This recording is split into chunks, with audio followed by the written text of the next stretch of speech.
What's going on, y'all? It's Monty back on another episode of Reading with a Real Nigga, and today we hopping into The Paradox of Choice by Barry Schwartz. The big thing of it is we've progressed so much to the point where we have a vast amount of options when it comes to everything in our lives, like the grocery store, car, what kind of insurance we have, what the people we hang around with. We have so many choices in our lives that they've become somewhat debilitating to us, because a lot of people think that more choice is always going to mean better things. You'll always be able to get the best thing because there are so many choices. But oftentimes what really happens is that the more choices we have, the harder it can be to make decisions. So this book is all about trying to limit your choices and just be okay with what you get. Trying your best not to expose yourself to too many options, I guess you could say. Just being able to see, let's say there's 10 different types of something that you have. Let's say you only look at 3 and you pick the best out of those 3, because those 10 you could be looking at them all day, and by the time you pick one, you'll be like, maybe I should have got the other one. There was 9 other options. I don't know what else. But so either way, this book is going to help you make better choices and smarter decisions, and it's also going to explain to you how this mass influx of choices that have come into our lives has made it a lot more difficult for us to make choices. And that's why it's called the paradox of choice, because like I said, we believe that the more choices we have, the easier it's going to be to make decisions, but it's not. So let's hop into this. Kind of like what I was just saying, when people have no choice, life is almost unbearable. As the number of available choices increases, as it has in our consumer culture, the autonomy, control, and liberation this variety brings are powerful and positive. But as the number of choices keeps growing, negative aspects of having a multitude of options begin to appear. As the number of choices grows further, the negatives escalate until we become overloaded. The fact that some choice is good doesn't necessarily mean that more choice is better.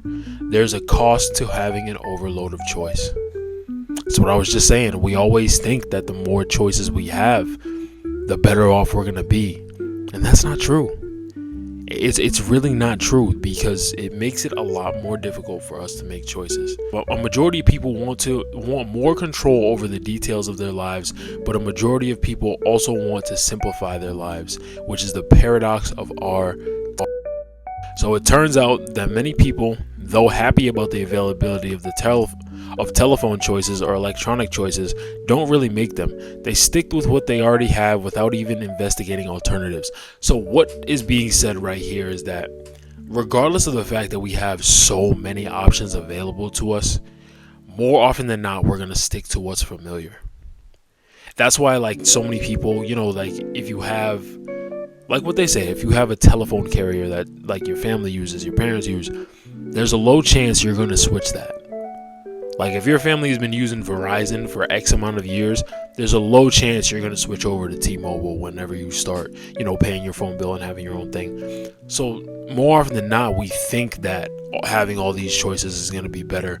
But either way, we end up just making the same decisions as everyone else has already made. So what is really the point of having all these options if we're not necessarily taking advantage of them? Now, that's one end of the spectrum, but another end of the spectrum is those people who are trying to take advantage of every single opportunity that they have, or every single option that they can have. People can never relax and enjoy what they have already achieved. At all times, they have to stay alert for the next big chance. And that's related to gratitude. I think a lot of us don't really practice gratitude as much as we should, because we don't understand how much worse it could be.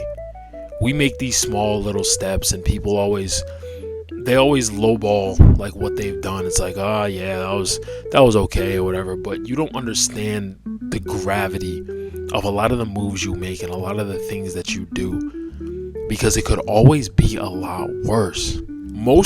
So now he's talking about deciding and choosing and making decisions. So a lot of the beginning of the book was just him giving the background on all the decisions that we've started to get, and how everything has become so grandiose, or how there's been a surplus of choices that we've had. So now he's going to talk about how to make a good decision. So he says most good decisions will involve these 3 steps. Figure out your goal or goals, evaluate the importance of each goal, array the options, evaluate how likely each of the options is to meet your goals, pick the winning option, later use the consequences of your choice to modify your goals, the importance you assign to them, and the way you evaluate future possibilities. Now this is a lot. This is a lot to weigh into every single decision you make. But I feel as if it's a good guideline for the decisions that you make. Obviously, you don't have to go through each one of those steps every time you're making a decision, because that's just going to get tedious and you're just going to drain yourself out. But at least having some of those ideas in mind whenever you are making a choice will help you out exponentially. At least having those in the back of your mind to say, like, okay, what are my goals? Like, what do I want to achieve with whatever I'm doing? And what is going to do that the best for me? Because a lot of us, we feel as if we go into a lot of things, we get a lot of our opportunities, and we just have like this blind sense of what it's going to be. And we all know from experience, it's never what we think it is. Nothing is ever what we think it is. And we always have some sense of regret or some sense of, maybe I should have done more research whenever we make a decision. So using this every time you make a decision, or at least remembering it, can be very beneficial for the people who are trying to, make good choices. So then he starts talking about, he breaks down each of the steps that he was just talking about. And one thing he started to talk about was how we view certain experiences. So he says the way that the meal or the music or the movie makes you feel in the moment, either good or bad, could be called experienced utility. Choices are based on expected utility. So experienced utility is what you're actually feeling in the moment. But the expected utility are what you believe you're going to get out of it. So your choices are always dictated about what you expect. What you expect the choice to do for you. And obviously, as we all know, 9 times out of 10, we overshoot our expectations. So a lot of the times we're left very disappointed at some of the choices that we make because we think it was going to be a better decision, but it ends up not being a better decision at all. But that expected utility that we had of the experience heightens it so much that we're like, oh, we need this. We need this. It's like, I mentioned this in one of my videos a long time ago, but it was like when you get a new car. When you first get a new car, you're like, oh, I need this car. Oh, I gotta have it. I gotta have it. And then you get it, driving it around. You're like, oh, I finally got my new car. A week passes. You're like, yeah, I still got this new car. A month passes. You're like, all right, this is my car. And then like 6 months, a year passes, and you don't even recognize like it's a new car. So those are some of the things that we don't take into account, is that we expect these things to have such a great impact on us, and more often than not, they really don't. They really don't. And once you have had an experience with particular restaurants, CDs, or movies, future choices will be based upon what you remember about these past experiences. In other words, on their remembered utility. To say that we know what we want, therefore, means that these 3 utilities align. These 3 utilities rarely line up so nicely. Our past experiences is almost entirely determined by 2 things: how the experience felt when they were at their peak, and how they felt when they ended. We rely on that summary later to remind ourselves of how the experience felt. I forget who had the thing. I think it was in a different book that I was reading, and they gave like the vacation type thing. Let's say you go on a week-long vacation. What you're going to remember the most about that vacation is the beginning and the end. How did it start and how did it end? So if you spend a week somewhere, first day, great. Second day, third day, fourth day, fifth day even, not good. But the 6th and 7th are great again. you're gonna be like, oh, that was a good vacation, regardless, because it's the primacy effect, which is the beginning, and I forget what the ending effect is. I wish I remember, but I'll remember at some point. But factors such as the proportion of pleasure to displeasure during the course of the experience, or how long the experience lasted, have almost no influence on our memory of it. All the things that you do, like in part of a vacation or something like that, a lot of it you're not even going to remember. You're going to remember the highest highs and the lowest lows. All that stuff in between, you aren't really going to remember.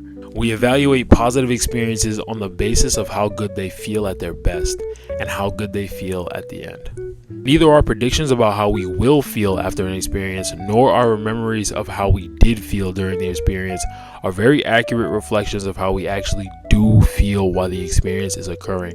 And yet it is memories of the past and expectations for the future that govern our choices. I think the big summary between everything that I've said for the past couple of pages is that we can't trust ourselves that much. We can't trust the past memories that we have to make a decision in what we're going to do in the future, because we put so much weight on past experiences and past memories, and we're like, oh, this is the experience I had with it before, so I don't want to have that experience again. But we don't necessarily know how we actually felt. We're feeling the highest of the highs or the lowest of the lows. The worst parts are normally going to be what we remember. So a lot of our old memories are very tainted by the fact that our minds are predispositioned to think towards the negative. We're thinking of all the lows before we start really considering the highs. And even more than likely, we don't even know how good we actually felt or how bad we actually felt during the whole course of the time. We just remember those peaks.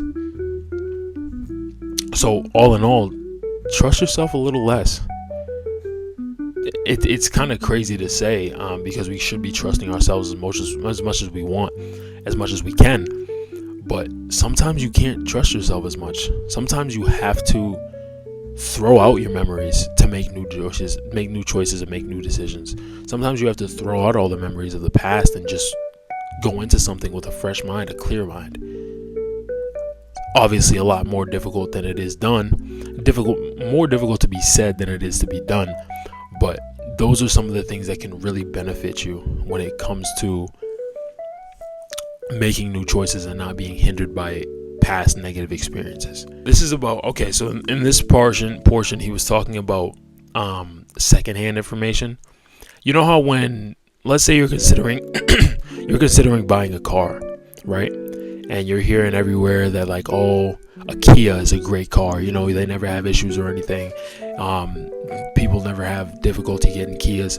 And then you talk to your friend about it. You're telling your friend about it, and your friend's like, oh, no, I had a Kia, and that thing was horrible. Like, it didn't work at all. And that holds more weight than a lot of the things that we'd already heard. Even though that person is like an exclusion to the rule or whatever, like, that person was the only one who had a bad experience with the car. But now that trumps all of the other things that you've been hearing about it, because it's someone like close to you, someone that you trust, and now you're starting to get weary about it.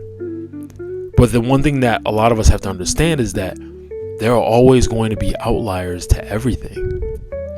There was one time I was talking to my homeboy, and I was telling him about, like, you know, because I personally don't drink or smoke.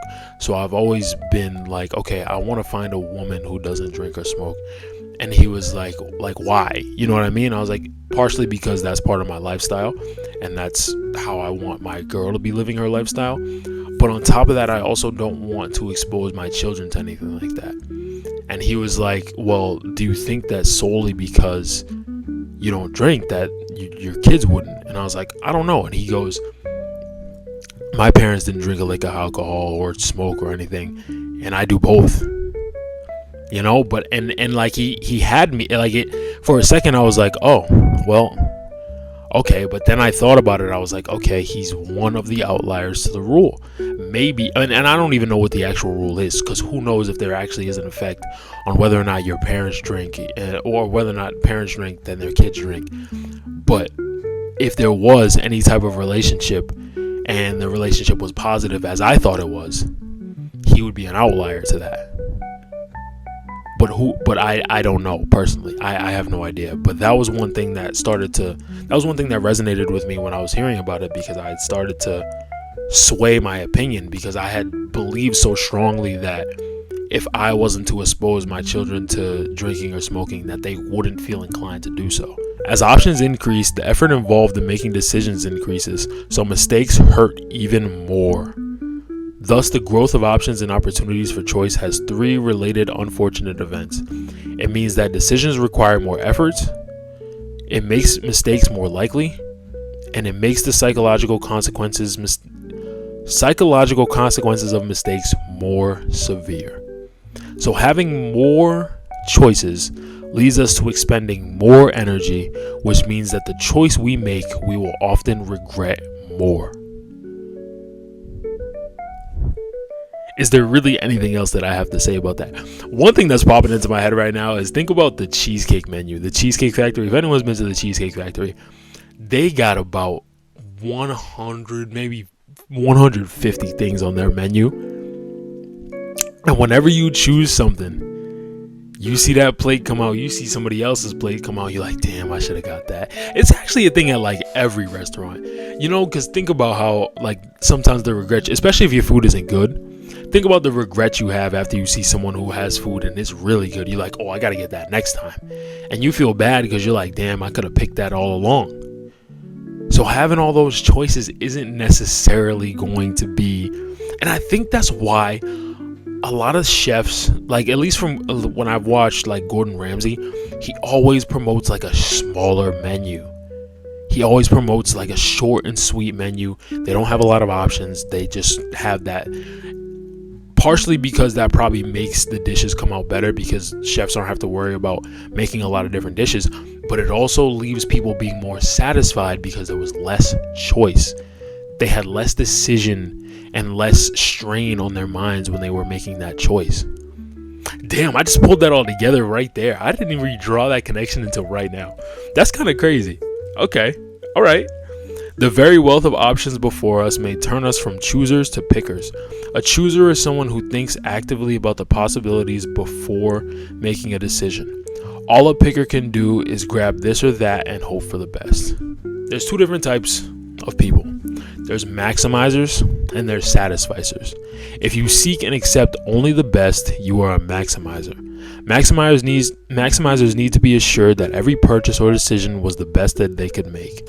A maximizer can't be certain that she has found the best sweater until she's looked at all the sweaters. Maximizing creates a daunting task, which becomes all the more daunting as the number of options increases.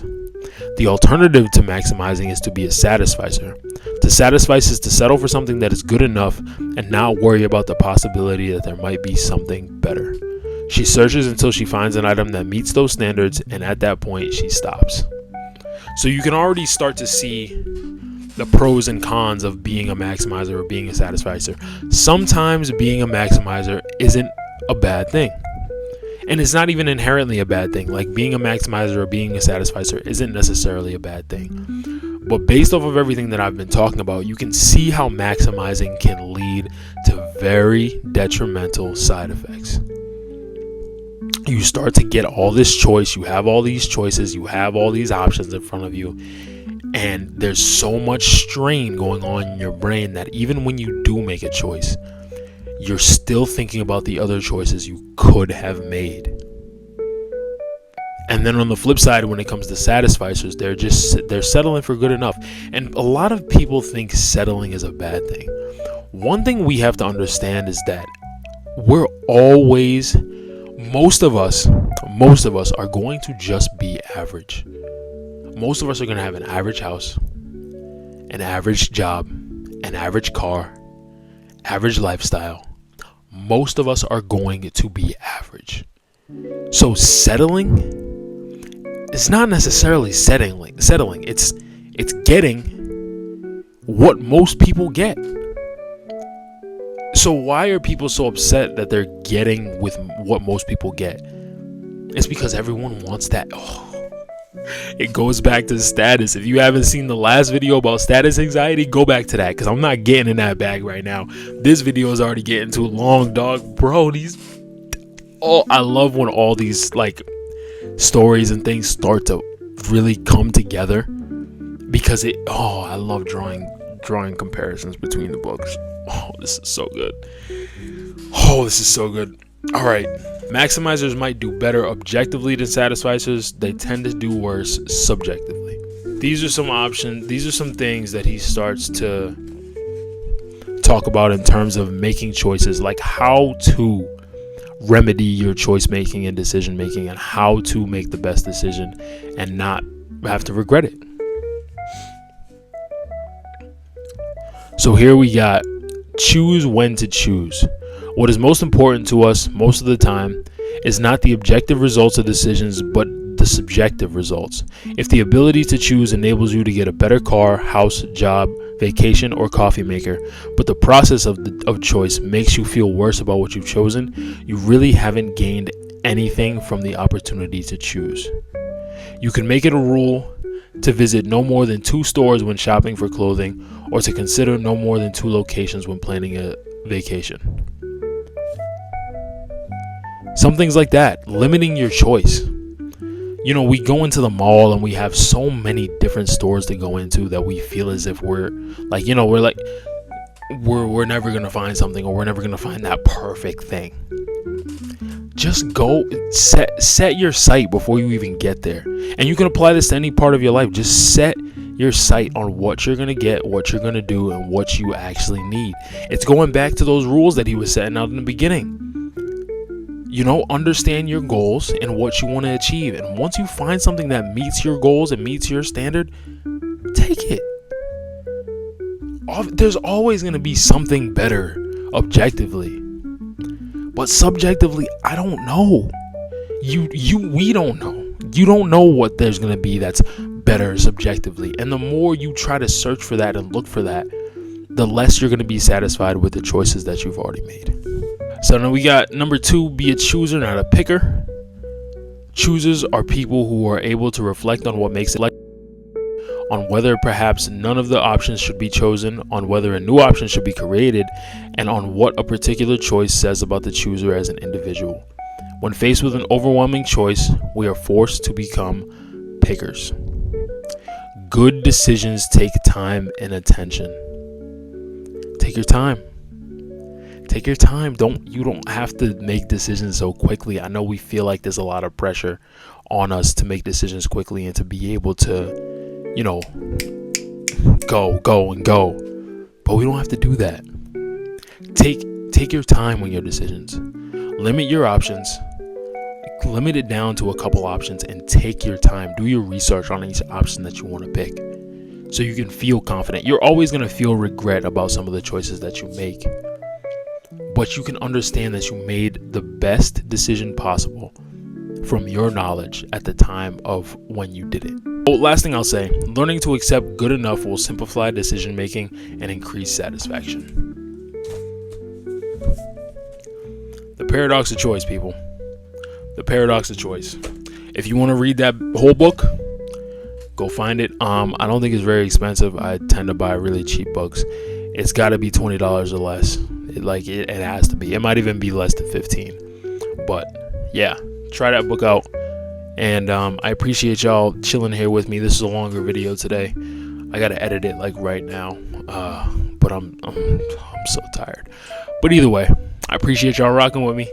And I will see y'all I'll see y'all tomorrow. You know what I mean.